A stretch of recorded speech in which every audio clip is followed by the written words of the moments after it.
Un peuple agressé par le terrorisme, mais qui choisit la dignité et la résistance. Le Burkina Faso raconte comment, malgré les attaques, il a reconquis son territoire, mobilisé son peuple et bâti une nouvelle alliance régionale, la Confédération des États du Sahel.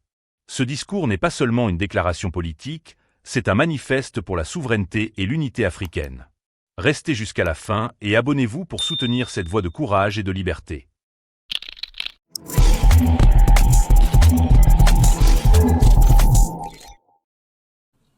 Madame la Présidente, mon pays traverse, comme d'autres nations du Sahel, une des épreuves les plus difficiles de son histoire. Depuis près d'une décennie, le Burkina Faso est agressé par des terroristes soutenus par des forces obscures. Ces groupes convoitent nos ressources, cherchent à briser notre souveraineté et à imposer la loi du chaos. Mais loin de nous résigner, nous avons fait le choix de la dignité et de la résistance. Sous le leadership du camarade président, le capitaine Ibrahim Traoré, nous avons décidé de prendre notre destin en main. En mobilisant nos forces de défense et de sécurité, appuyées par les volontaires pour la défense de la patrie, véritables héros du quotidien. En instituant le fonds de soutien patriotique, alimenté par les contributions volontaires de nos citoyens, de notre diaspora et des amis du Burkina Faso à travers le monde. Depuis 2023, ce fonds a déjà collecté plus de 413 milliards de francs CFA, preuve éclatante de l'unité et du sursaut patriotique de notre peuple. En engageant des réformes historiques pour atteindre la souveraineté alimentaire, réhabiliter nos terres, relancer notre production agricole et réduire notre dépendance aux importations. Ces efforts déployés par tout un peuple déterminé portent leurs fruits. Plus de 72% de notre territoire ont été reconquis. Des milliers de déplacés internes regagnent leur localité, des écoles rouvrent, des services sociaux reprennent vie. Le Burkina Faso démontre ainsi qu'un peuple uni et debout peut surmonter les épreuves les plus dures. En tout état de cause, le Burkina Faso réaffirme en toute responsabilité que ses priorités ne sont pas négociables et que ces choix sont plus que jamais à respecter.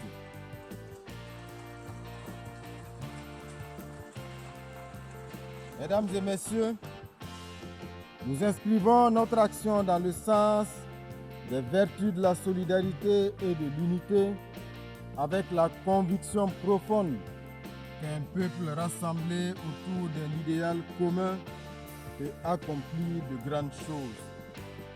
Les efforts conjugués de nos concitoyens de l'intérieur comme de la diaspora et leur adhésion enthousiaste à la dynamique impulsée nous confortent dans la justesse des choix que nous avons opérés sous le leadership du camarade président du Faso.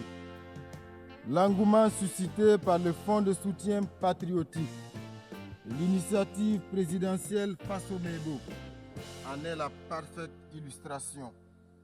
Institué en 2023, en appui au plan d'action pour la stabilisation et le développement, le Fonds de soutien patriotique a pour vocation de mobiliser de manière endogène des ressources nationales supplémentaires afin de renforcer nos capacités de défense et d'investissement stratégique. Ce fonds a suscité une adhésion massive tant à l'intérieur du pays qu'au sein de notre diaspora. Madame la Présidente, la poursuite méthodique de nos réformes nous permet de saluer aujourd'hui des avancées majeures en matière de gouvernance économique, meilleure maîtrise des dépenses publiques, gestion optimisée des ressources humaines de l'État, rationalisation des charges institutionnelles et maintien d'un endettement viable. Ces efforts sont également perceptibles dans la redistribution plus équitable des richesses nationales afin que les ressources abondantes de notre territoire profitent pleinement aux citoyens qui œuvrent à l'essor du pays et non à quelques intérêts extérieurs ou à leur relais interne. Malgré les difficultés inhérentes à la crise sécuritaire et humanitaire, les actions gouvernementales couvrant l'ensemble des secteurs de développement socio-économique enregistrent des succès notables. Mesdames et messieurs, c'est pourquoi nous nous étonnons des postures condescendantes de certaines agences onusiennes qui s'autorisent à s'immiscer dans notre débat national à travers des narratifs biaisés et déconnectés des réalités du terrain. Nous rejetons avec fermeté le rapport intitulé « Les enfants et le conflit armé au Burkina Faso », émaillé de contre-vérités et dont l'intitulé même relève d'une manipulation sémantique. Je voudrais à cette occasion saluer le courage de nos forces combattantes et rendre hommage aux martyrs civils et militaires tombés sur le champ d'honneur pour la défense de notre souveraineté. Madame la Présidente, nous l'avons toujours proclamé. Le terrorisme est devenu le prétexte bien trouvé de certains États pour spolier les ressources africaines. Ainsi, nos pays se retrouvent confrontés à des terroristes qui ne sont en réalité que des supplétifs d'armées étrangères prédatrices. Certains États d'ailleurs ne se cachent même plus pour revendiquer publiquement le soutien qu'ils apportent à ces criminels. C'est le cas de la France, du régime Macron, dont les médias publics, en plus de la désinformation quotidienne, sont devenus des relais de la communication des criminels, auteurs d'attaques lâches et barbares perpétrées contre de paisibles citoyens.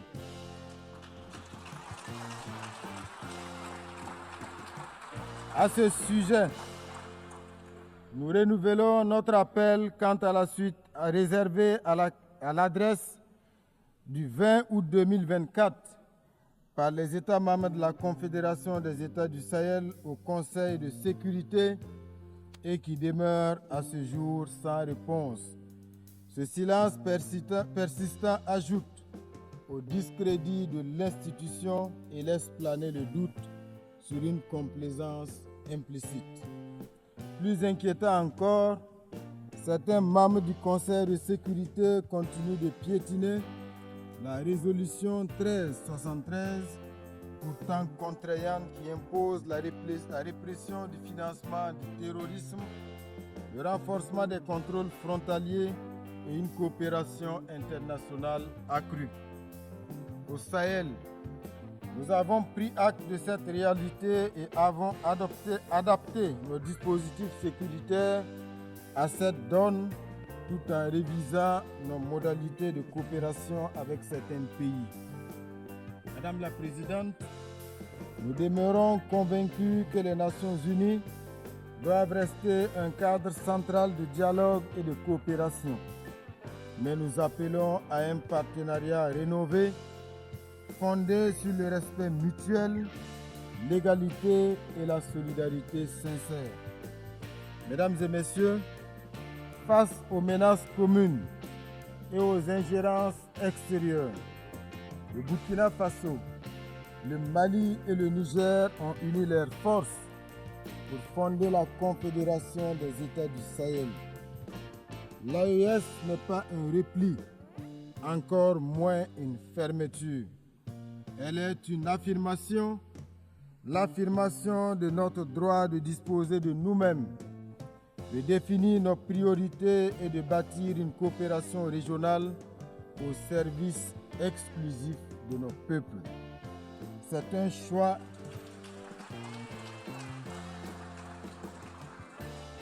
C'est un choix de dignité. C'est le refus d'un système où nos pays servaient trop souvent de terrain de manœuvre pour des agendas extérieurs.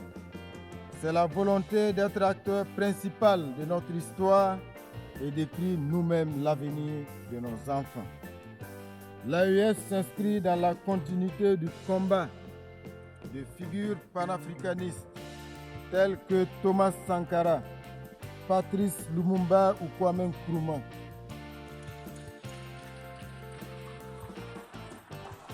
Aujourd'hui, une nouvelle génération de leaders assume ce flambeau avec la ferme conviction inspirée du père de la Révolution d'août 1983 que seule la lutte libère.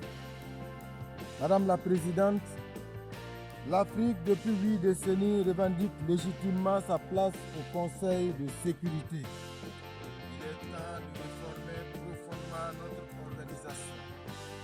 Plus concrètement, il s'agit de mettre en œuvre une réforme courageuse du Conseil de sécurité en accordant à l'Afrique une représentation permanente, d'améliorer la gestion des ressources pour rendre l'ONU plus efficace et plus proche des peuples qu'elle prétend servir, de s'attaquer avec fermeté aux causes structurelles de l'injustice internationale, qu'il s'agisse du terrorisme instrumentalisé, du blocus de Cuba, des sanctions contre le Venezuela, la Russie, l'Iran, le Nicaragua ou de l'impasse du conflit israélo-palestinien.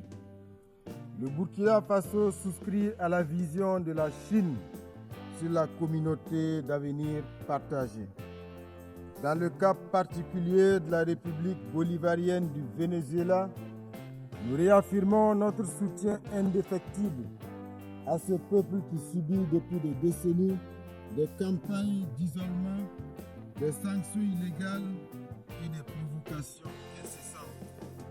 Face à cette ingérence flagrante dans les affaires souveraines d'une nation et cette agression économique aux conséquences humanitaires désastreuses, nous exprimons notre solidarité avec ce pays qui résiste avec dignité pour préserver son droit de choisir son propre destin sans ultimatum ni dictat étranger. Nous appelons donc à la raison et à la diplomatie pour que cesse toute action hostile contre le Venezuela. Monsieur le secrétaire général, je voudrais à présent m'adresser à vous. Il est vraiment temps pour notre organisation de changer de paradigme, car l'ONU se retrouve aujourd'hui dans la même situation que la défunte Société des Nations.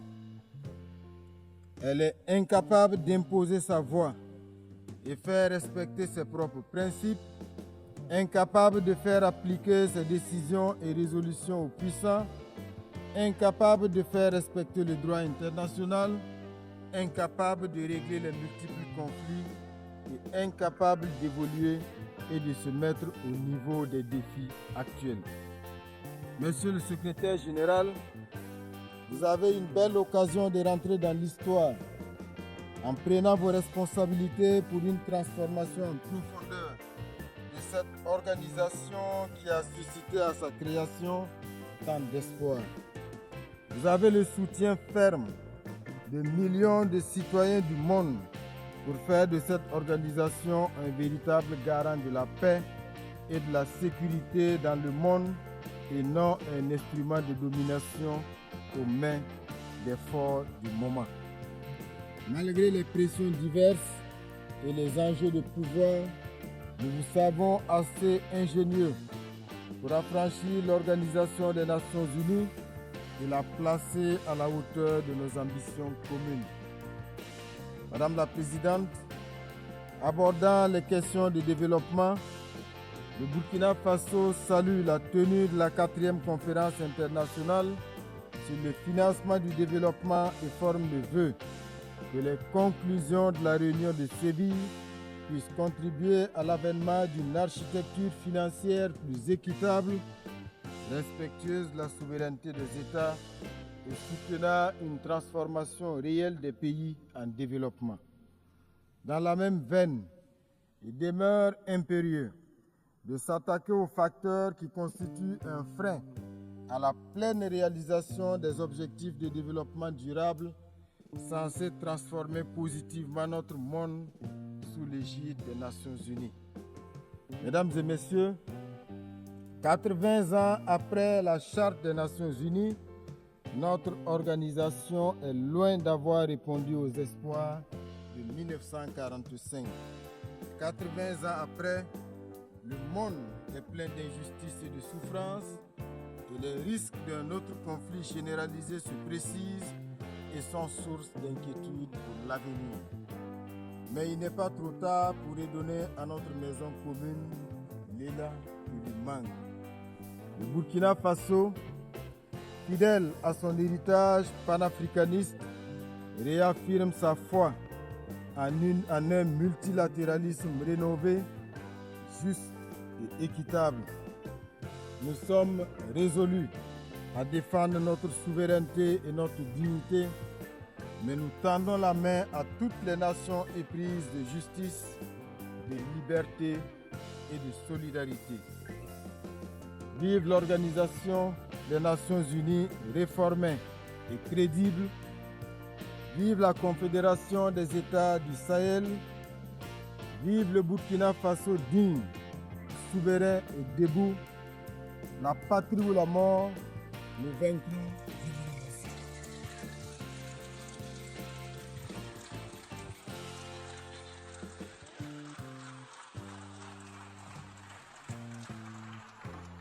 La patrie ou la mort, nous vaincrons.